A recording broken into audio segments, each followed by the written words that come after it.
Bonjour à tous. Alors API, vous avez déjà entendu le mot une dizaine de fois dans les 2 minutes qui viennent de s'écouler. Donc ce que je vous propose de faire, c'est commencer par une petite définition. Alors API, c'est un terme anglais, c'est un acronyme qui signifie interface de programmation d'application. Et il n'y a rien de nouveau là-dedans. Les API, ça existe depuis les débuts de l'informatique. C'est jamais qu'une manière d'utiliser un programme informatique, de s'interfacer avec. Par exemple, si vous programmez en Java, vous allez utiliser les API Java.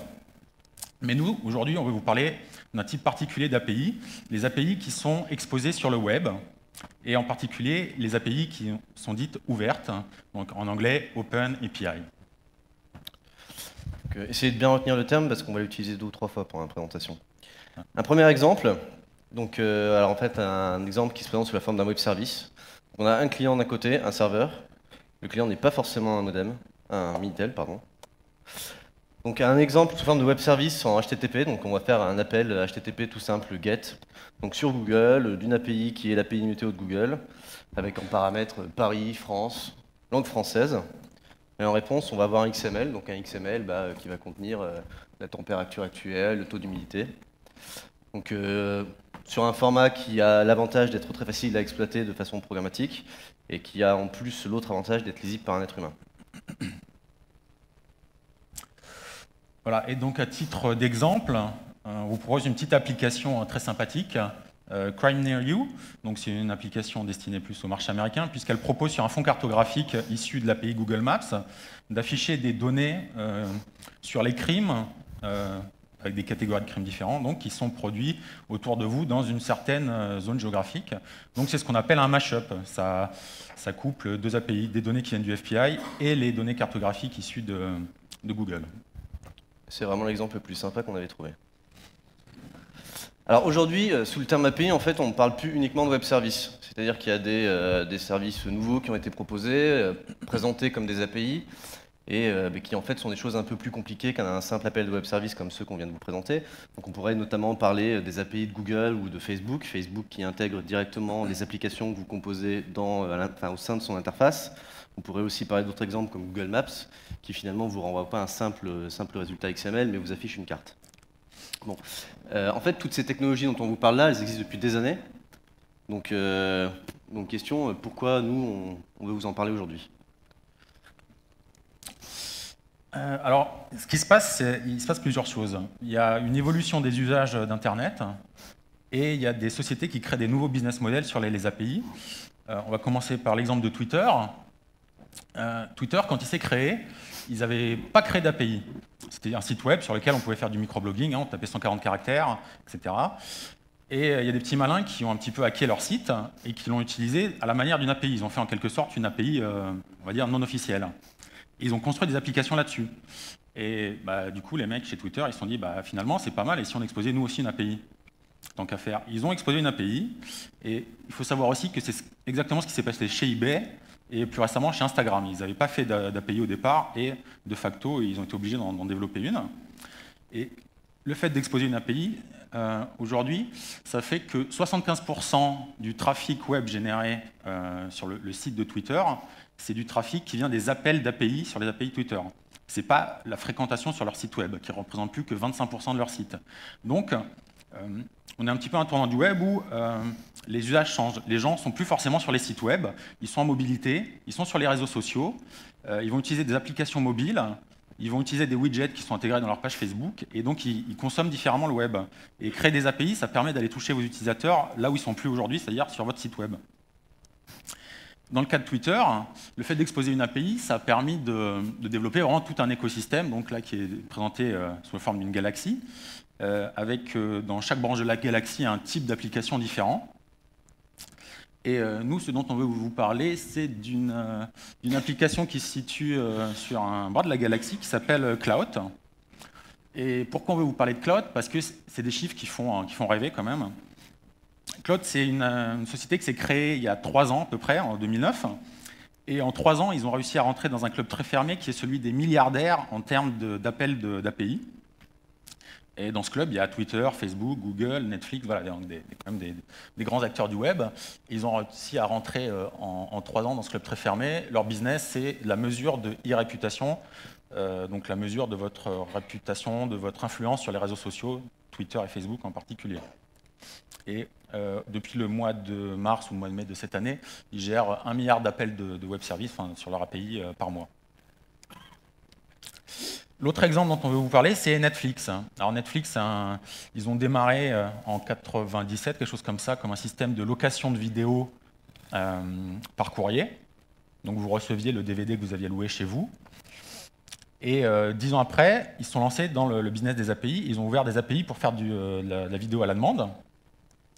Et ça a remporté un tel succès que non seulement leur concurrent Blockbuster, il est en pleine perte de vitesse, et ils sont quasiment morts. Et par contre, Netflix représente aujourd'hui 30% du trafic web USA sur les horaires de prime time, au travers des appels de ces API sur leur streaming vidéo. Donc, et derrière, ils gagnent de l'argent avec ça. Leur API, l'intérêt, c'est que ça a permis à énormément de constructeurs de créer des boîtiers TV ou des TV qui intégraient directement l'offre de streaming vidéo de Netflix nativement. Donc derrière, c'est intéressant, on voit que les API, elles peuvent se plugger sur du hardware directement, même s'il y a une couche de logiciel entre les deux. Ok, donc là on vous a parlé de sociétés qui finalement se sont limite basées sur leur API.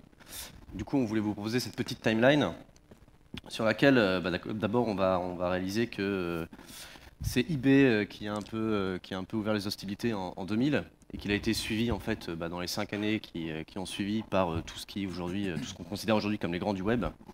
Mais ce qui est intéressant dans cette timeline, c'est de se rendre compte qu'à partir de 2007, il y a d'autres acteurs qui s'y sont mis et des acteurs qui ne sont pas forcément des acteurs du web. Je prendrai pour exemple en 2009 Tesco. Tesco, c'est la grande distribution au Royaume-Uni. Donc parallèlement à cette timeline, on voulait vous proposer cette courbe qui a été établie par le site Programmable Web, dont en fait la mission est de référencer l'ensemble des API web publiques qui existent. Et ce qui est intéressant, c'est de se rendre compte que début 2012, on en était à 5000 API répertoriées, et que la projection qu'ils ont faite eux, c'est relativement exponentiel en fait. J'y suis allé ce matin, la projection est plutôt crédible en fait. Donc, ensuite, on voulait vous parler rapidement d'Open Data. Donc, quel lien? Open Data, en fait, c'est un phénomène actuel qui promeut l'accès à l'information brute. Donc, l'information brute publiée librement, utilisable, sans problème de copyright. Et c'est un phénomène, et c'est aussi, c'est un mouvement en fait, qui draine d'autres mouvements actuels. Donc on pourrait citer Big Data, on pourrait citer la Data Visualization. D'ailleurs, cette image de Data Visualization représente les flux de trafic aérien. Et tout ça, c'est beaucoup tiré par les gouvernements et les administrations. Un exemple, c'est un manifeste qui a été publié très récemment, là, en mai, par la Maison-Blanche, dans lequel le gouvernement américain demande, en particulier aux administrations bien sûr, de faire en sorte que Open Data et l'exposition de données au travers des API deviennent le mode standard d'exposer des données pour les citoyens américains. Et on peut citer aussi un autre exemple qui est celui de l'Angleterre, où dans le domaine, en fait dans tous les domaines, le gouvernement anglais a établi une législation qui fait que les entreprises et les administrations ont 10 ans maintenant devant eux pour donner accès aux citoyens anglais aux données qui les concernent. Donc on peut s'attendre à ce que dans les années qui viennent, d'ailleurs c'est peut-être déjà en cours, à la fois au niveau européen et en France, ce type de réglementation arrive et impose aux entreprises d'exposer les données au travers d'API, entre autres. Donc, j'en reviens au pourquoi. Pourquoi on veut vous parler d'API aujourd'hui? Parce que, en fait, pour nous, les API, c'est clairement un axe d'innovation actuel. Et voilà. Pour nous, aujourd'hui, comment faire de l'innovation en DSI? Pensez aux API. Enfin, l'exemple de Netflix, il est assez sympathique quand même. Ces gens, ils envoyaient des cassettes par la poste. Et un beau jour, ils se sont dit, on va faire une API de streaming. Aujourd'hui, ils représentent 30% du trafic aux États-Unis en prime time. Je ne sais pas si vous vous rendez compte, 30%, c'est un peu monstrueux. Un autre message fort qu'on voulait vous passer, c'est que non seulement vous allez innover, mais en plus, les API, c'est juste une opportunité pour faire ce qu'on appelait de l'outsourcing d'innovation. Par exemple, Netflix, encore eux, ils ont lancé il y a 4 ans de ça, un concours. Un concours en fait où ils ont un concours avec 1 million de dollars à la clé, où l'équipe gagnante en fait devait améliorer son système de recommandation de 10%. En fait, Netflix avait un système de recommandation. Voilà, vous avez aimé tel film, vous aimerez cela. Et il y avait un concours avec 1 million à la clé où le gagnant, en fait, la mesure, c'était sur la vente évidemment des DVD suite à la recommandation. Et donc, en fait, ils ont tout simplement outsourcé cette innovation chez eux. Et pour 1 million de dollars, ils ont eu leur solution.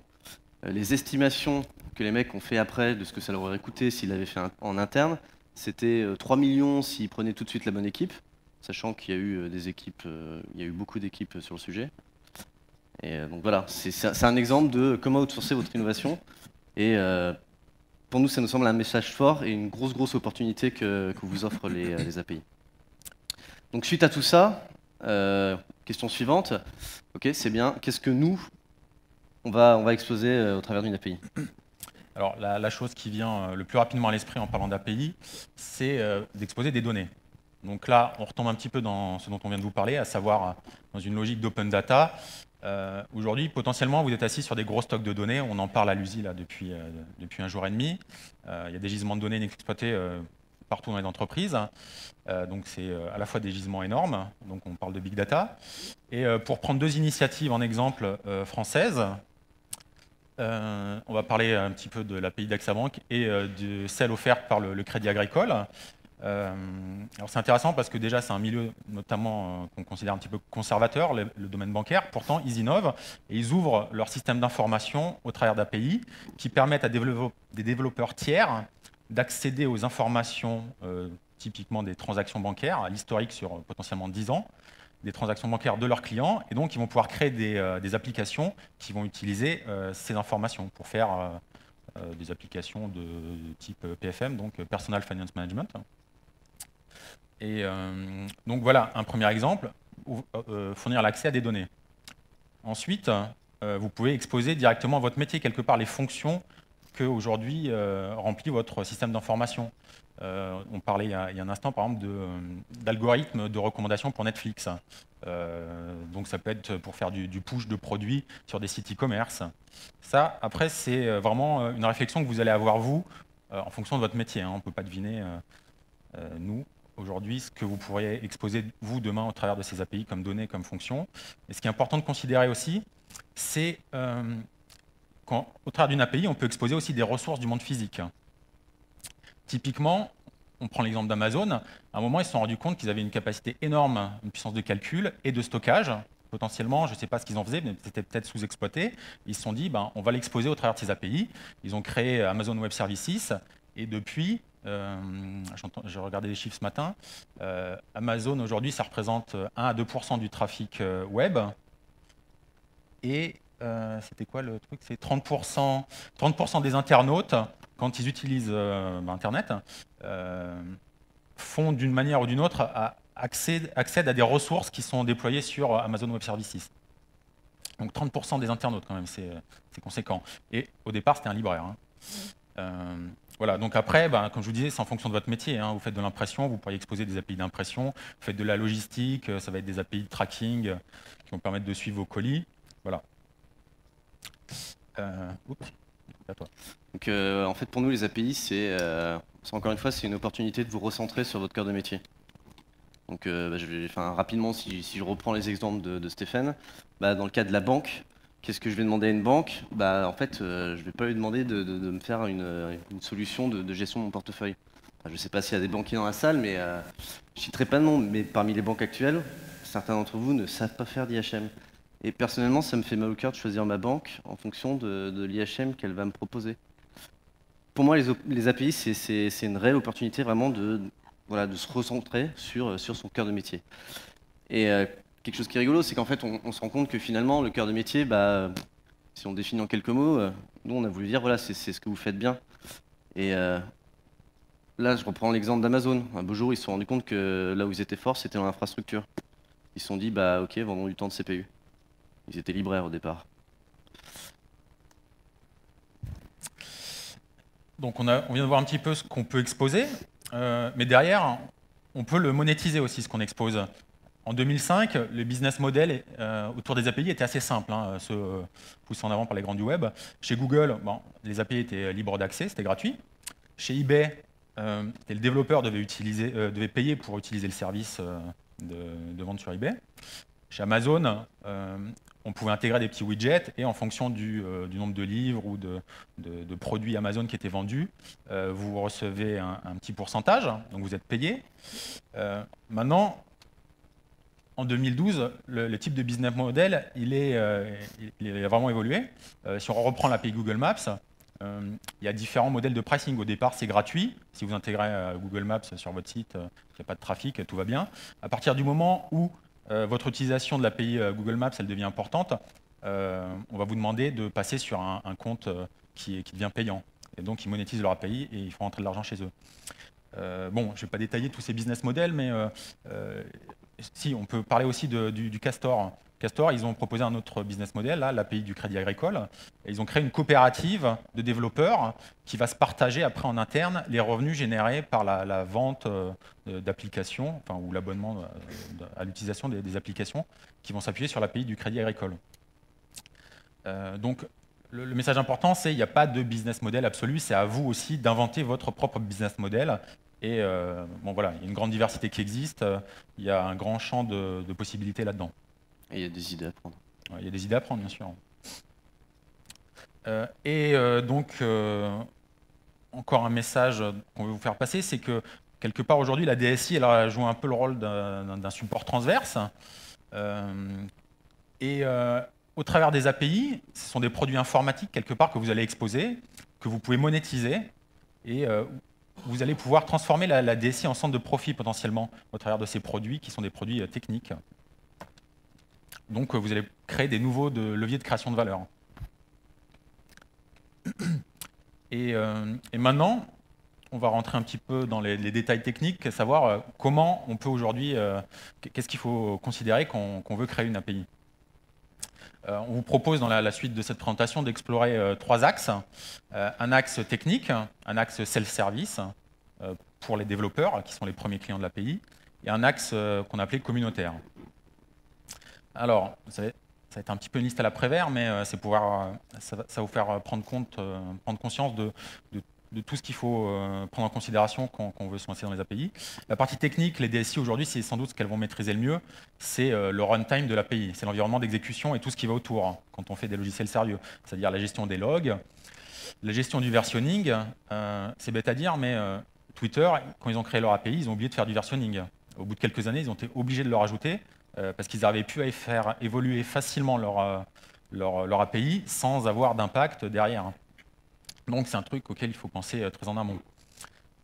Ensuite, il y a des aspects techniques à prendre en compte qui sont spécifiques un peu aux API, c'est que les développeurs vont utiliser les API, mais ils vont s'identifier généralement quand ils font les appels d'API. Ils vont passer des paramètres qui sont des clés d'API, des clés développeurs.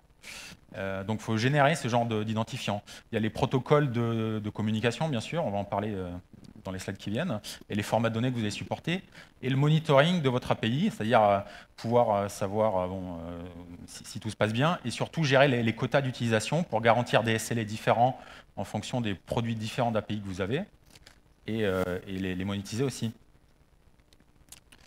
Ensuite, l'autre axe, donc l'aspect portail développeur. Alors en fait, lorsque vous proposez une API, vous avez un nouveau client qui est le développeur. Et à ce client, vous allez lui proposer un portail qui lui est dédié, sur lequel il va rentrer les informations. Alors déjà, c'est important cet aspect, c'est aussi pour vous, c'est-à-dire que on vous dit d'ouvrir votre SI. C'est OpenAPI, on n'a pas dit que c'était OpenBar. Par exemple, quand une banque va ouvrir son SI, elle ne va pas ouvrir son SI à bogos75@hotmail.com. Non, elle va l'ouvrir à quelqu'un qu'elle connaît bien. Par exemple, Stéphane Perrin, 35 ans, 1m90, marié, chauve. C'est toi là qui es en train de décrire. Donc il y a ce portail qui va lui permettre de rentrer les informations, mais aussi de suivre ses quotas, de regarder où il en est, de ses factures, etc.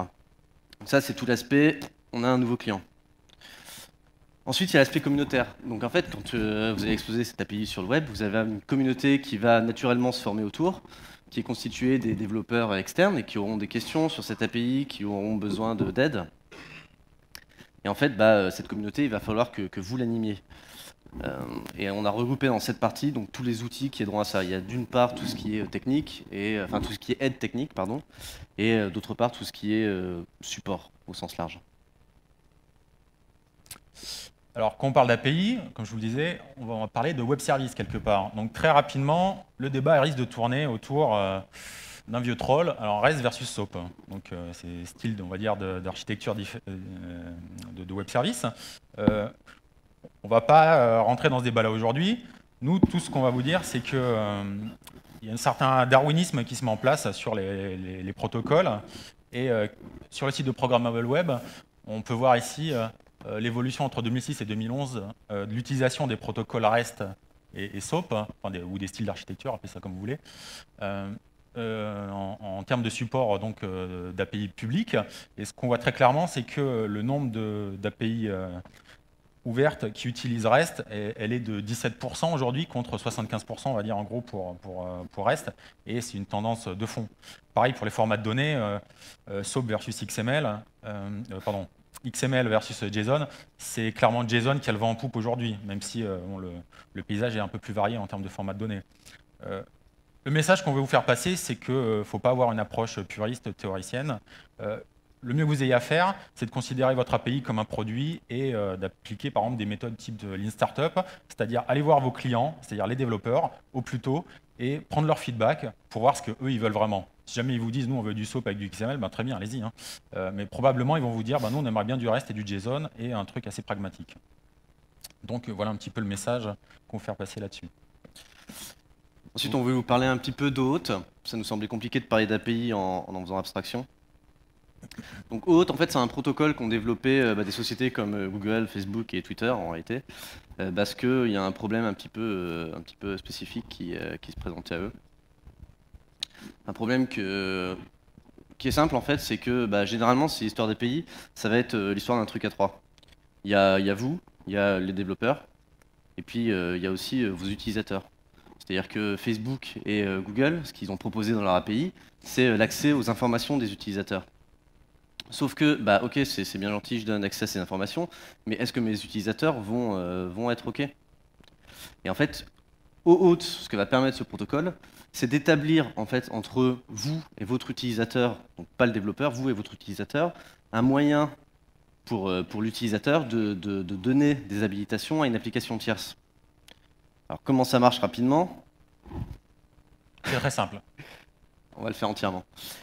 En fait, un utilisateur qui va utiliser, un utilisateur à vous, donc pas un développeur, qui va utiliser une application qui veut utiliser votre API, ce qu'il va faire, c'est qu'il va lancer son application, et là, l'application va lui dire « Ok, j'aimerais accéder à tes données sur tel site », donc le site, c'est vous, et est-ce que je peux?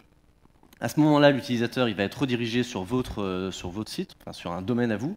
Et sur ce domaine, en fait, il va dire oui, bon, j'utilise cette application tierce à accéder à cette donnée qui m'appartient et qui est sur votre domaine.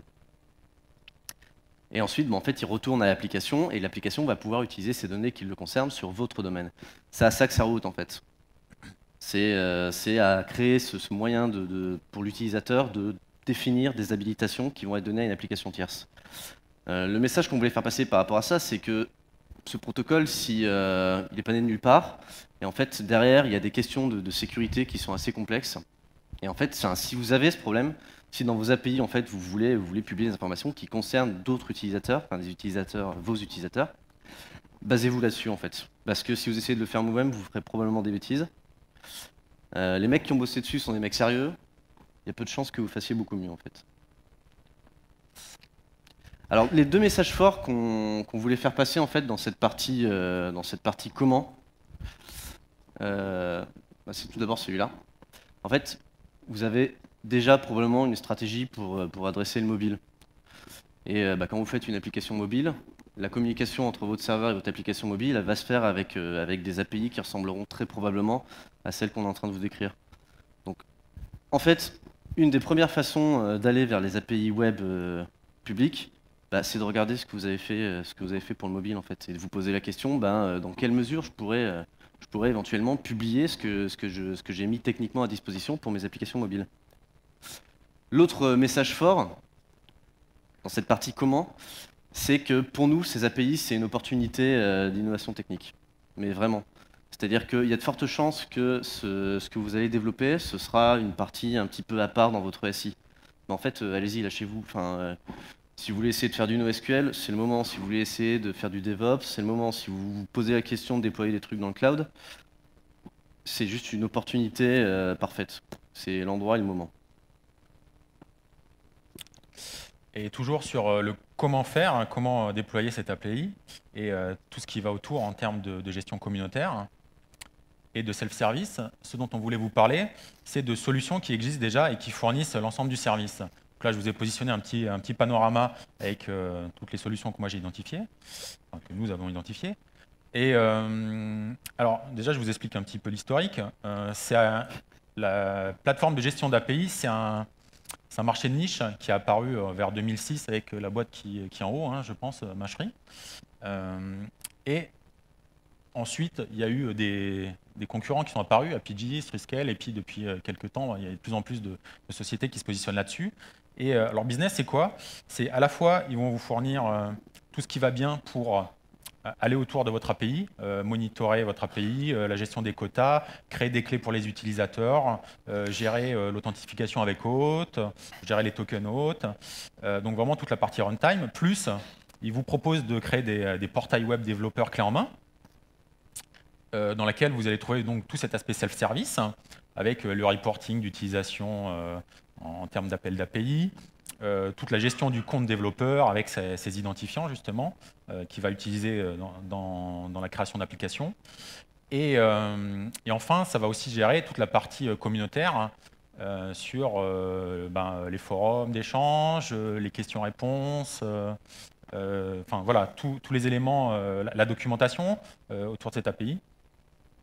Et typiquement, alors je ne peux pas vous garantir que c'est avec une des solutions que ça a été produit, mais typiquement, elles permettent de faire ça. Ça, c'est un portail développeur, hein. Donc c'est jamais qu'un portail web, hein, rien de nouveau ici. Simplement, ce qui est intéressant, c'est vraiment l'aspect self-service. Donc Twilio, c'est une boîte qui fait des API de telco, Voice API et SMS. Et ici, ce qui est intéressant de noter, c'est la partie là qui est en bas. Alors je vais scroller un petit peu. Pour le développeur. Donc sur le haut, là, vous voyez, ça lui donne l'accès à ce qu'on appelle un bac à sable. Donc c'est un numéro téléphonique, puisque c'est une API de télécommunication qu'il va pouvoir utiliser pour tester son application. Il a des identifiants qui sont affichés. Et là, vous avez en bas les écrans de reporting qui vont montrer les courbes d'utilisation de ces API. Alors là, c'est vite parce que c'est un compte utilisateur que j'ai créé hier. Mais sinon, vous auriez bien sûr des graphes type Google Analytics sur l'utilisation de vos API. Donc voilà ce type de portail clé en main que vous pouvez créer très rapidement avec les solutions que je vous ai montrées précédemment. Et alors, chez Octo, on est indépendant des éditeurs, donc on ne va pas vous dire oui, il faut choisir cela aussi là. Simplement, maintenant, vous savez que ça existe, ce type de solution, et vous pouvez le prendre en compte dans votre stratégie d'API. Parce que notamment, ce qu'on pense, nous, c'est que votre cœur de métier, ce n'est pas de créer des portails pour les développeurs, ce n'est pas de générer des tokens hôtes et de générer des identifiants pour les développeurs. Votre métier, c'est la banque, c'est l'assurance, c'est les télécommunications, et c'est ce que vous savez bien faire. Concentrez-vous là-dessus, faites des API qui, effectivement, rendent ces services-là, et laissez, enfin en tout cas, envisagez de laisser tout cet enrobage technique, communautaire, self-service à ce genre de solutions. Ouais, aujourd'hui, il y a des API comme Netflix qui se basent dessus. Ah oui, ils ont des très gros. C'est un marché de niche, mais les grosses API se basent sur ces solutions quand même. Par exemple, la console API de Twitter, c'est APG, je pense. Ouais. Donc le dernier axe qu'on avait, c'était niveau communautaire. Donc ce qu'on vous disait, c'est que voilà, vous allez mettre une API publique, très bien, vous allez avoir une communauté de développeurs externes qui se forment autour. Et comment l'animer? En fait, pour l'animer, évidemment, il va vous falloir une communauté en interne. Donc une communauté en interne qui est avant tout constituée d'un community manager. Qu'est-ce que le community manager? En fait, il porte super bien son nom. C'est lui qui va animer les communautés. C'est lui qui est censé animer des discussions, les modérer, éventuellement organiser des événements. Ça, c'est pour l'aspect pas forcément très technique. Après, un rôle qu'on retrouve beaucoup chez certains grands du web, j'y reviendrai, c'est l'API évangéliste. Donc, il s'appelle évangéliste, dans d'autres sociétés, il s'appelle développeur advocate. En fait, c'est un petit peu le point d'entrée technique des développeurs externes à vos équipes techniques. C'est-à-dire que c'est un mec qui code, mais qui est aussi un très bon orateur.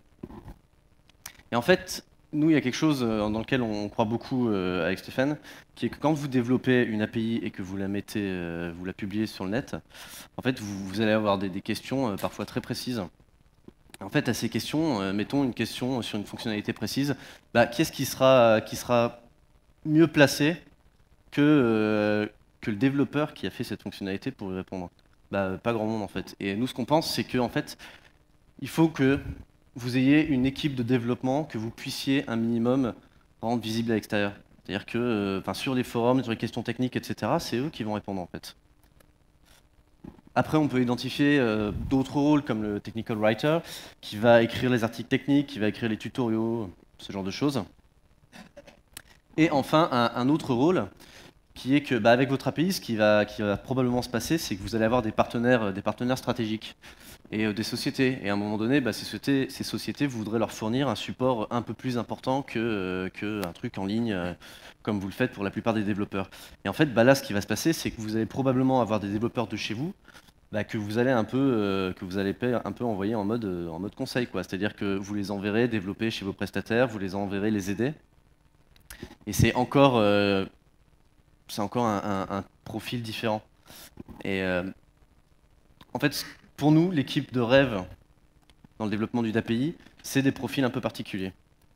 Et en fait, ça rejoint un petit peu autre chose, une autre idée dans laquelle on croit, c'est que quand on vous disait innover techniquement, profitez-en pour innover techniquement, le point c'est que ça va aussi vous permettre d'attirer ces profils. Le marketeur. Ouais. Ah, il manque C'était toi le marketeur. Mais il n'y a plus. Il est. En haut à droite. Non, il n'est pas. Si, il est. En haut à droite. Bon. Bref. Ouais, alors, d'accord. Il a bougé.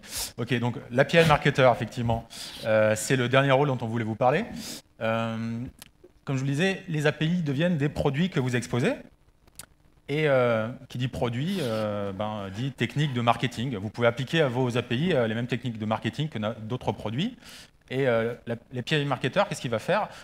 Il va identifier différentes populations de développeurs qui ont des besoins différents. L'un, il va avoir besoin d'une utilisation gratuite de votre API, l'autre, il va avoir besoin de tel quota, l'autre de tel quota beaucoup plus gros.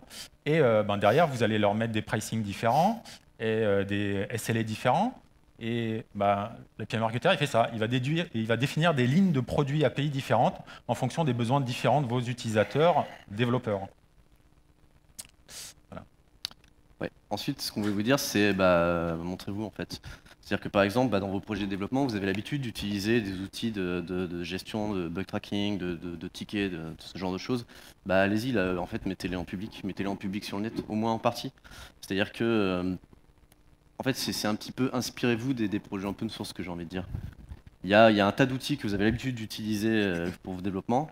Dans le cas d'une API publique, il y en a beaucoup sur lesquels il sera pertinent de les mettre en public sur le net eux aussi.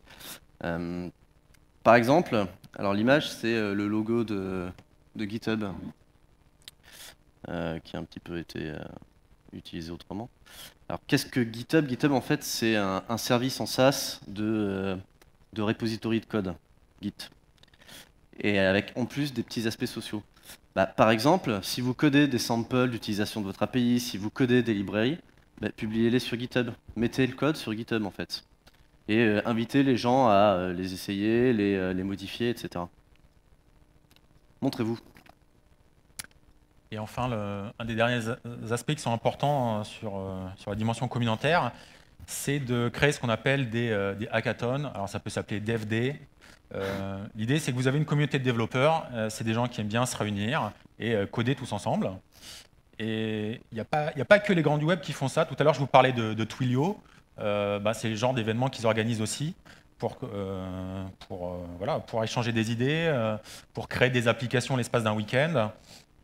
Et donc c'est là où l'API évangéliste et puis les community managers vont intervenir en particulier. Et Et je pense aussi qu'il y a un enjeu parce que, ok, ça c'est un petit peu classique, tout le monde le fait, mais il va y avoir un enjeu un petit peu d'innovation sur le fait d'arriver à attirer des développeurs très rapidement. Parce qu'il y a des initiatives qui s'appuient sur des concours. Twilio, par exemple, tous les mois, il y a un concours d'application. Mais maintenant, il va falloir peut-être trouver d'autres idées pour attirer les développeurs. Un autre intérêt de ce type d'événement, c'est que ça peut vous permettre d'identifier des profils très intéressants, techniquement, que vous pourriez internaliser après derrière. Les rôles dont on vous parlait, en fait, on les a pas inventés, hein, les évangélistes, les développeurs advocates. Il faut savoir qu'aujourd'hui, là c'est les grands du web, donc on vous dit pas que vous aurez demain une armée d'évangélistes, mais les Adobe, Google et autres, ils ont, enfin Google, on avait regardé, dans les 150 développeurs advocates dans le monde. Voilà, et donc nous arrivons au terme de notre session. On vous a préparé un petit takeaway. Donc, les gros messages qu'on essaie de vous faire parler, c'est que le projet API, c'est une occasion pour vous de vous recentrer sur votre cœur de métier ou éventuellement même trouver des nouveaux business models, hein, comme Amazon, qui se sont mis à devenir une plateforme qui expose du CPU et du stockage. Transformer la DSI en centre de profit au travers de l'exposition de ces API qui peuvent être monétisés et trouver des nouveaux leviers de création de valeur. Opportunité d'innovation. Comme on vous l'a dit, c'est l'opportunité pour nous de mettre en œuvre des nouvelles technologies, type NoSQL ou autres, ou d'autres méthodes de travail. Hein. C'est enfin une opportunité d'outsourcer votre innovation et de faire comme par exemple Salesforce, qui, après avoir créé des API et créé un écosystème, a racheté certaines startups, dont Financial Forces, un truc comme ça. Finalement, peut-être que si vous voulez y aller rapidement, vous avez aussi l'opportunité de capitaliser sur vos API mobiles pour construire une API ouverte. Et si tu as un mot, une conclusion, j'en ai fini. Voilà. Donc, n'hésitez pas à nous contacter pendant l'USI ou même après. Voilà. Je vous remercie.